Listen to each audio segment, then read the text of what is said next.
Hello. Don't forget to like and subscribe before starting the video. Who is Grover Cleveland? Grover Cleveland was the 22nd and 24th President of the United States, serving his first term from 1885 to 1889 and his second term from 1893 to 1897. He was the only president to serve non-consecutive terms, and his unique place in American history makes him an interesting figure to study. Cleveland was a Democrat, and his presidency was marked by a focus on civil service reform and efforts to regulate big businesses. His response to economic challenges during his time in office, including the Panic of 1893, and his stance on the gold standard and tariffs also played a significant role in shaping American policy. Despite some controversial decisions during his presidency, Cleveland's legacy as a two-term president and his impact on American politics continue to be studied and analyzed today. Grover Cleveland was born on March 18, 1837, in Caldwell, New Jersey. His father, Richard Foley Cleveland, was a Presbyterian minister, and his mother, Anne Neal Cleveland, was the daughter of a publisher. He was the fifth of 9 children, and his family was of English descent. Cleveland's family moved to Fayetteville, New York, when he was a child, and later to Clinton, where he attended the Clinton Liberal Institute. After completing his education, Cleveland began working as a teacher and then as a clerk in a law firm. He eventually decided to study law himself and was admitted to the New York bar in 1859. He moved to Buffalo, New York, where he began practicing law and quickly gained a reputation for his honesty and integrity. Cleveland's political career began in 1870 when he was elected sheriff of Erie County. He gained national attention for his refusal to use the death penalty, which earned him the nickname Buffalo's Hangman. In 1881, Cleveland was elected mayor of Buffalo, where he continued to gain a reputation as a reformer by advocating for civil service reform and fighting against corruption. Cleveland's success in local politics led to his nomination for governor of New York in 1882. He won the election by a wide margin, thanks in part to his reputation as a reformer. As governor, Cleveland continued his efforts to reform the civil service and vetoed many bills that he felt were unnecessary or corrupt. His success in New York politics eventually led to his nomination for the presidency in 1884. Grover Cleveland's first term as President of the United States lasted from 1885 to 1889. His presidency was marked by a strong focus on civil service reform and his efforts to regulate big businesses.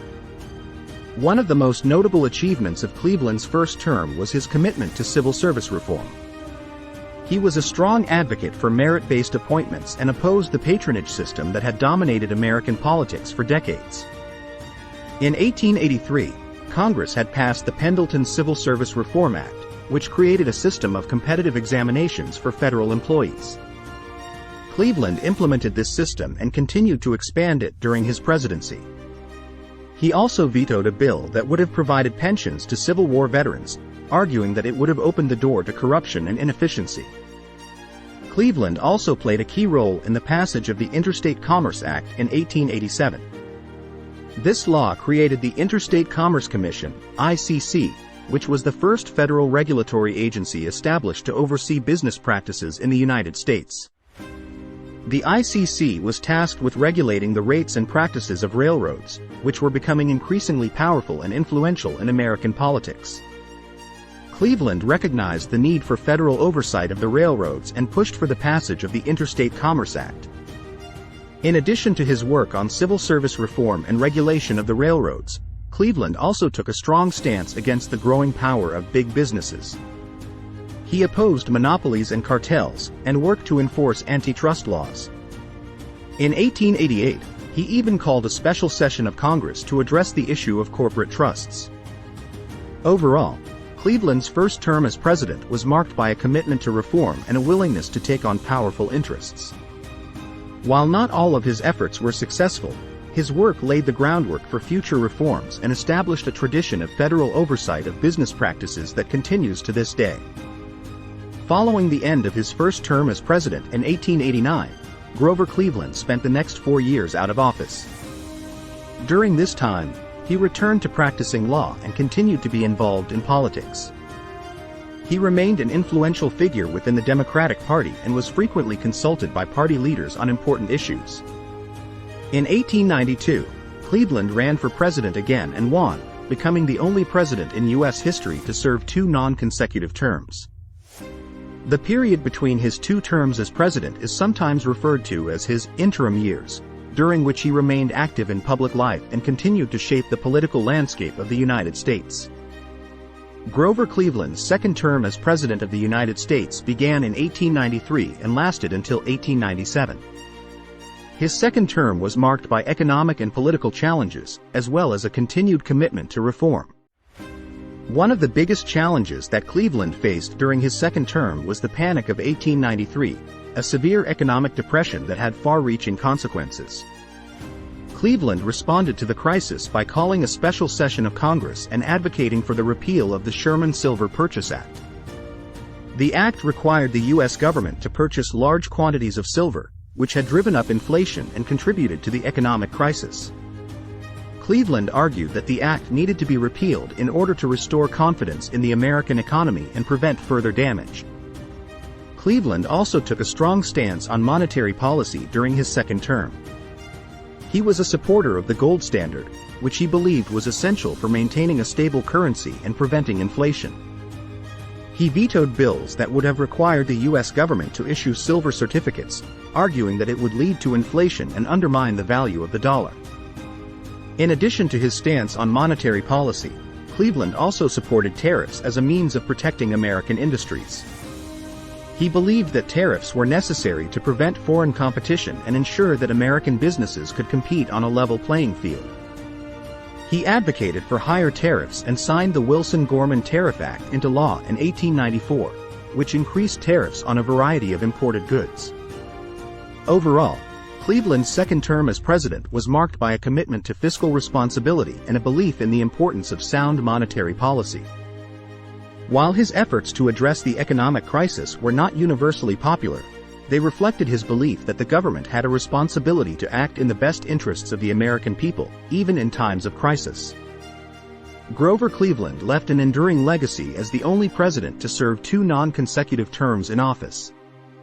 He was known for his commitment to reform and his belief in limited government and individual freedom. Cleveland's impact on American politics was significant. He was a staunch advocate for civil service reform and worked to reduce corruption and patronage in government. He also advocated for sound monetary policy, which he believed was essential for maintaining a stable economy. His efforts to regulate big business and protect American industries set the stage for future debates about the role of government in economic affairs. After leaving office, Cleveland continued to be involved in politics and remained an influential figure within the Democratic Party. He opposed the Spanish-American War and was critical of American expansionism, arguing that the U.S. should focus on domestic issues rather than pursuing imperial ambitions. Cleveland's influence on future presidents was also notable. His commitment to limited government and individual freedom was echoed by presidents such as Calvin Coolidge and Ronald Reagan, who also advocated for smaller government and less government intervention in the economy. Cleveland's support for civil service reform and his efforts to reduce corruption in government set the stage for future reforms, such as the Pendleton Act of 1883, which established a merit-based system for federal employment. In summary, Grover Cleveland's legacy as a 2-term president and influential political figure continues to be felt today. His commitment to reform, fiscal responsibility, and individual freedom set an important precedent for future presidents and shaped the political landscape of the United States for years to come. In conclusion, Grover Cleveland was a 2-term president of the United States who left a lasting impact on American politics. He was a champion of civil service reform, sound monetary policy, and individual freedom. During his 2 non-consecutive terms in office, he faced a number of challenges, including economic depressions and political turmoil. His legacy continues to be felt today, particularly in his influence on future presidents and his commitment to limited government. It is important to study historical figures like Cleveland in order to understand their impact on American history and to learn from their successes and failures. Thank you for watching this video. If you found it informative, please like, comment, and subscribe to the channel for more content like this in the future.